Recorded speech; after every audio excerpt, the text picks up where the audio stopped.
The dais upon which she and Stithakis were positioned, the eyes of the studio audience glistened in the dark. And into that darkness, Stamos threw his trademark conspiratorial smile, a look that said, "This woman is about to be skewered." "Sorry, not happening, Stithakis." Nevertheless, her pulse quickened. She became aware of Jonah, her fiancé, observing from the wings, alongside her publicist. The studio felt hot. An irrational sense of unease feathered softly into her chest. She was good in front of a camera, but never comfortable. Before turning to true crime writing, Meg was most well known for her brief and controversial stint as a crime editor for the Seattle Times.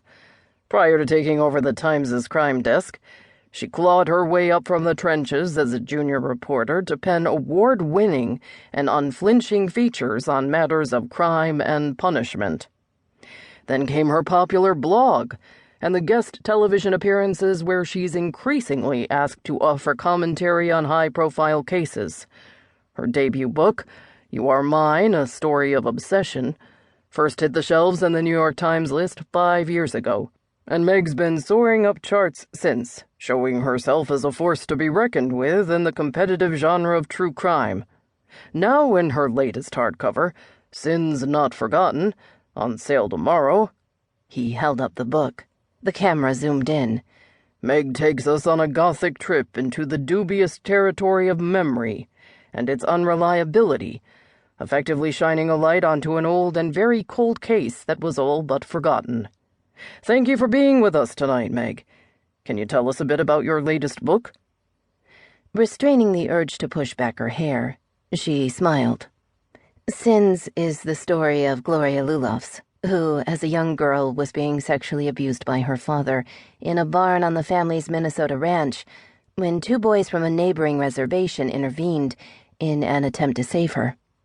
Gloria's father murdered both boys with a pitchfork and buried their bodies in the barn while 7-year-old Gloria watched. The crime went unreported for 56 years. Gloria, traumatized by what she'd seen, repressed all memories of the horrific event, as well as memories of the ongoing sexual abuse.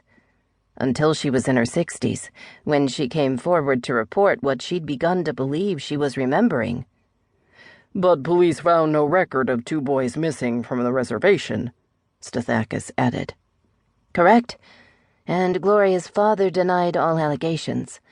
The police did not believe her credible either. She was in fairly advanced stages of pancreatic cancer, had been an alcoholic most of her life, and she was on medication, showing signs of early-onset dementia. The investigation was dropped. Until a newspaper picked up her story. Yes, the paper brought in ground-penetrating radar equipment. Shapes were detected in the frozen ground below where the Lulofs' barn had once stood. Permission was granted by the current landowners to dig up the area. Human remains were found. 2 boys who had slipped through the cracks at their reservation over half a century ago. Forensics confirmed Gloria's account, and Hans Lulofs, in his late 80s, was charged and convicted on 2 counts of murder and sexual assault last year. A huge catharsis for Gloria, who died only 3 months ago, holding your book, I believe, as if she was waiting to have this resolved before she could peacefully pass. I'd sent her an early copy. Meg's voice caught slightly. She cleared her throat. Closure can have profound psychological and physiological effects. Why is it, do you think, that closure is so vital to the victim or the victim's families? Is it a form of revenge? To see the criminal caught and punished that gives satisfaction? I don't think so. In my experience speaking with victims, hearing the guilty verdict is often a hollow-feeling victory. It's more a case of being released.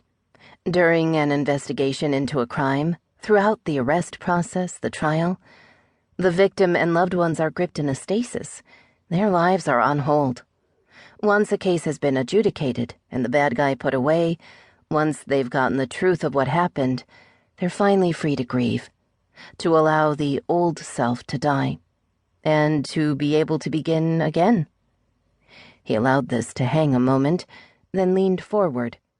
Meg tensed.